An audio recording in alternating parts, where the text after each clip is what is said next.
You are going to hear a conversation between Angela and Mr. Ray. Angela is applying to join the library. Listen to the conversation and complete the form below. First, you have some time to look at questions 1 to 5.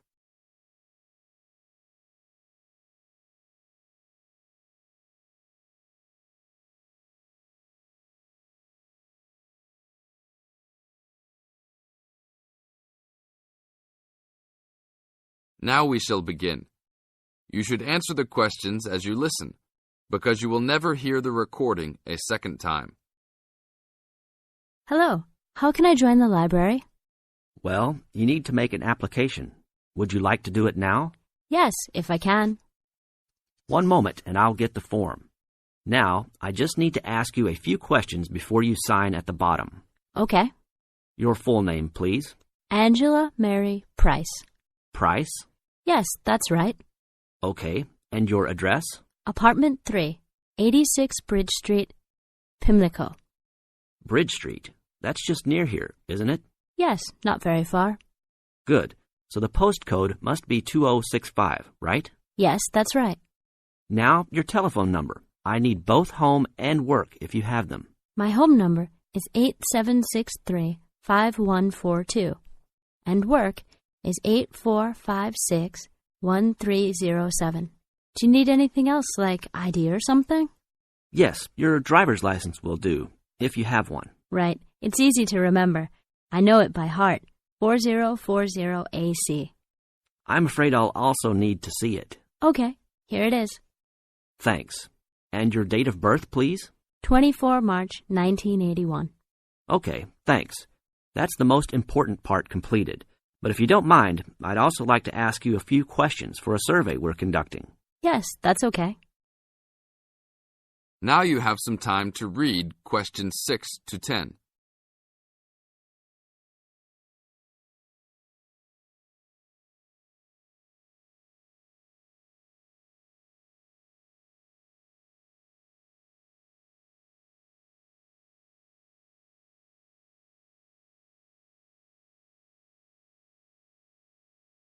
As the conversation continues, answer questions 6 to 10.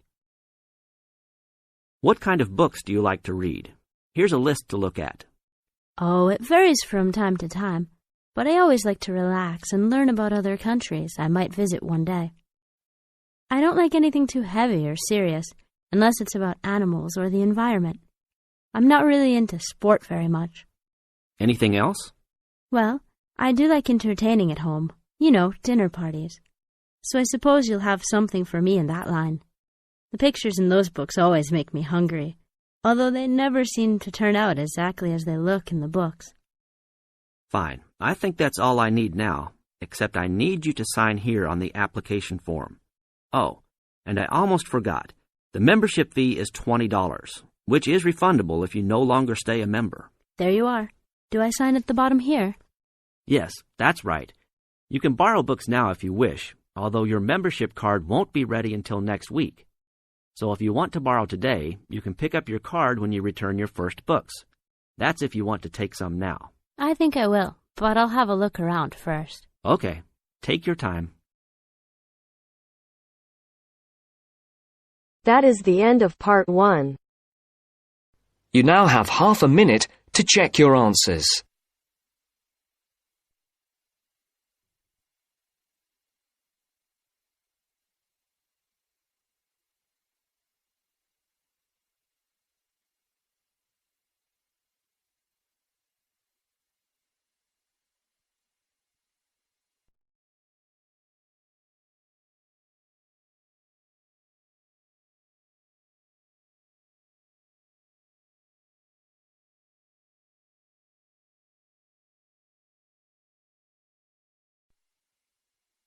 Now turns to part 2. Part 2. You will hear a conversation between an IELTS candidate and an IELTS administrator. First, you have some time to look at questions 11 to 15.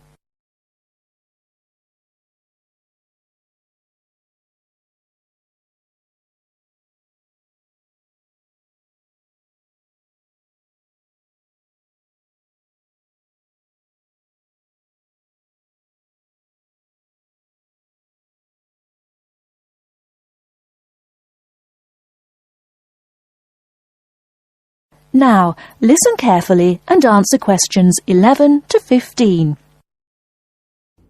Good afternoon. I'm applying for a master's program at the University of Exeter in the UK. I'm planning to register for the IELTS exam at your centre next month. I have some questions I'd like to ask you before I register, if that's okay. Certainly. Would you be taking the academic module? I think so, but I'll have to contact the university just to make sure. You'll probably need the academic because most universities don't accept the general training. And anyway, the procedures to register for the exam are the same for both the general and the academic modules. Good. My first question is whether I sit all parts of the exam on the same day. I don't live here, you see, and for me it would be more convenient to do all the papers on the same day. Unfortunately, the speaking part is scheduled for Thursdays, and reading, writing and listening tests take place on Saturdays. We can't change the days, I'm afraid. That's a pity. Well, never mind. What sort of documents do I need to bring in order to register? You'll have to fill in the IELTS application form and bring an ID, a copy of your ID, and 2 passport-size photos on a white background. Will any ID do? We only accept original passports and national IDs. That's good to know. Did you say that reading, writing and listening are scheduled for Saturday? That's right. Will I get a break in between the papers? I'm afraid there aren't any breaks between the papers. Each paper takes an hour to complete, so it's 3 hours straight through. You'll first do listening and then reading, followed by the writing test. This is a standard requirement from Cambridge.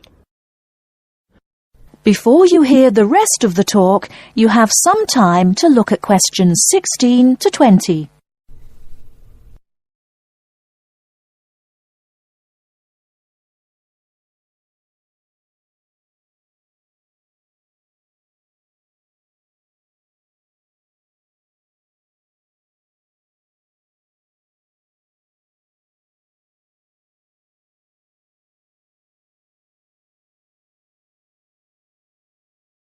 Now listen and answer questions 16 to 20.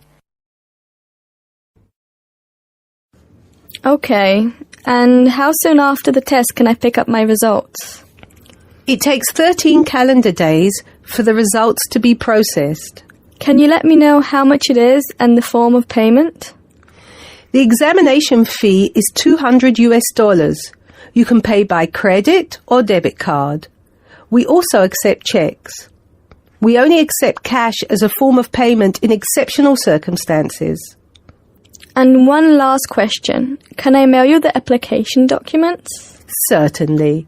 You can send all the documents by registered mail to our address, 47 Clover Place, New Rochelle, New York. Could you spell New Rochelle for me, please? Certainly. Newrochle.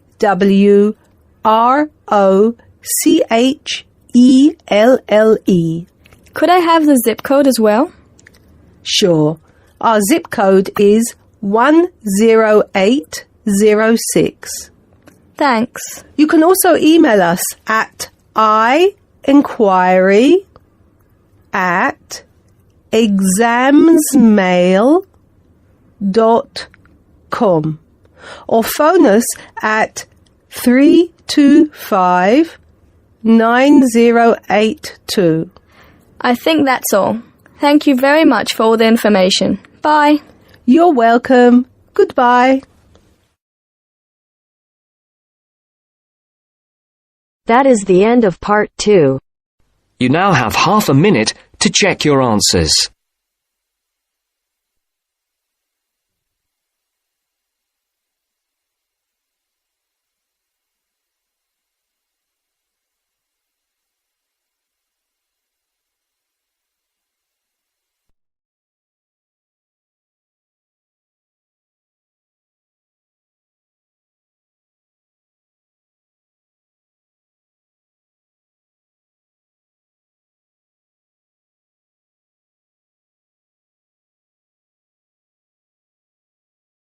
Now turns to part 3. Part 3. You will hear a discussion between students Maria and Jack. In the first part of the discussion, they're talking about their opinions about some of the things in their universities. First, you have some time to look at questions 21 to 26.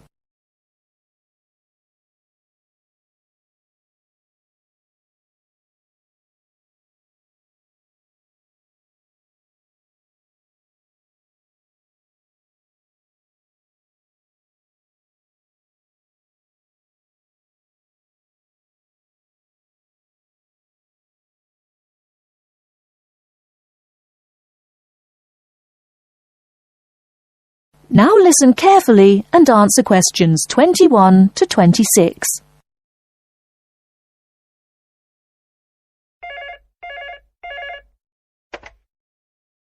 Two 4 331.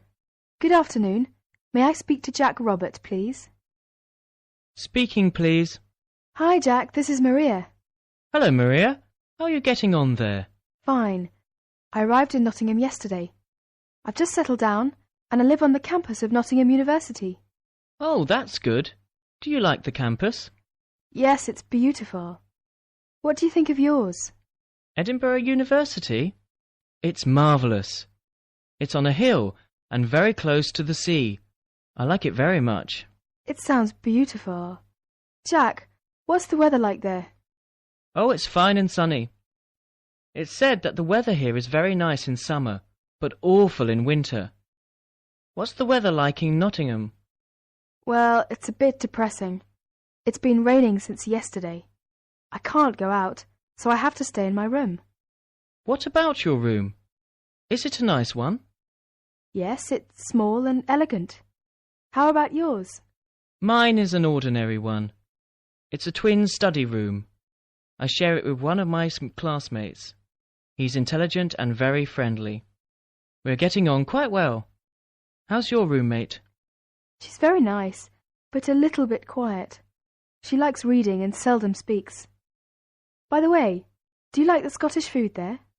Oh, I like it. It's very delicious. Oh, really? I don't like the food here. It's disgusting. It has no taste. I have to cook for myself in my room. Well, Maria, as the saying goes, when in Rome, do as the Romans do. Come on, don't be too choosy. Oh, someone's at the door. I have to answer it, Maria. I'll call you this evening. Bye. Bye.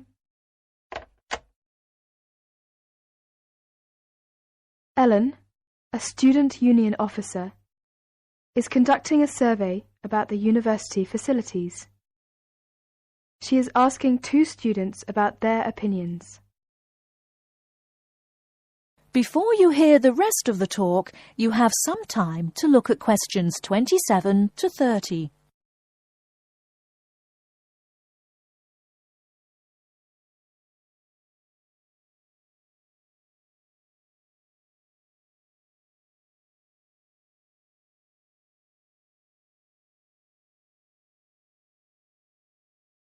Now listen and answer questions 27 to 30.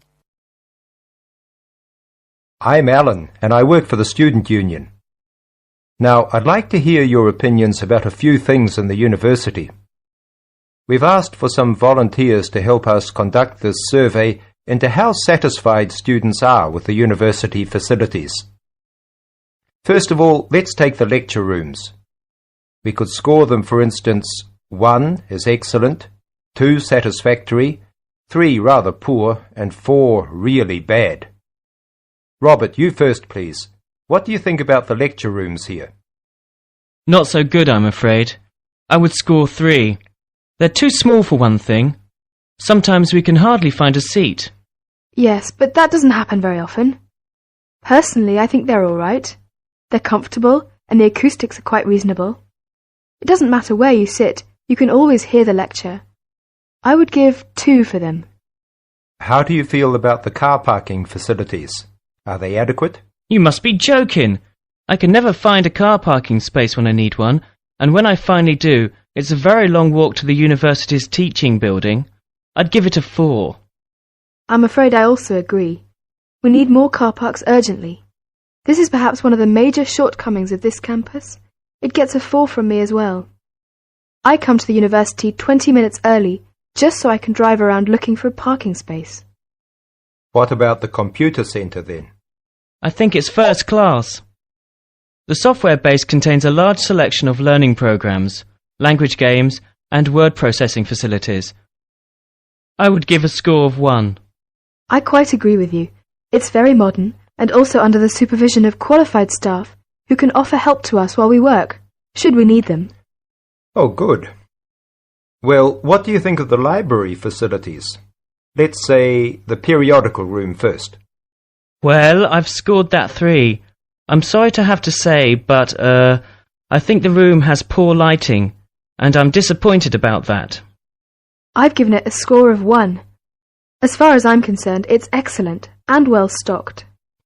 Thank you, Robert and Mary. Now, let's turn to the photocopying facilities. I would give it a score of 2. Personally, I think it's all right and it's very helpful. Huh? I would score 3. I think it's too expensive for photocopying, and there are not enough machines. Sometimes we have to stand in a line. Okay. Now, let's talk about the... That is the end of part 3. You now have half a minute to check your answers.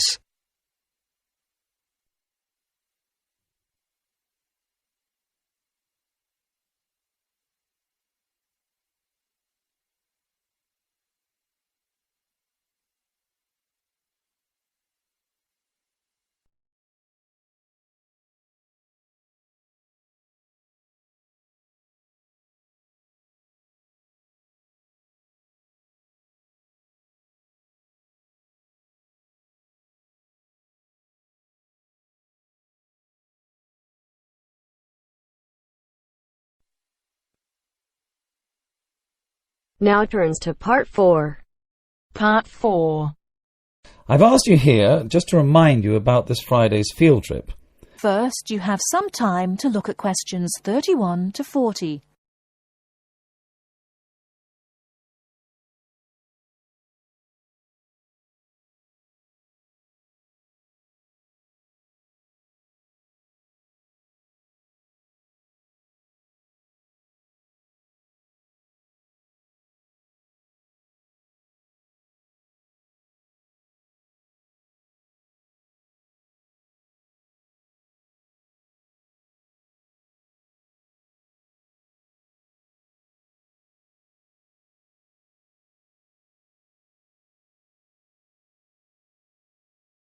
Now listen carefully and answer questions 31 to 40.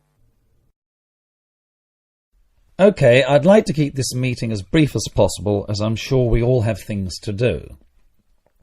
I've asked you here just to remind you about this Friday's field trip. This is the first of many field trips you'll be going on, so there are a few rules I'd like to make clear now. Most importantly, I want you all to remember that simply because you are leaving the college does not mean that you are not studying. This is an essential part of your course and should be treated as such. There will be 2 assignments for you to complete whilst you are there, and some extension work you will be expected to do over the weekend, so I suggest you all pay attention on the day.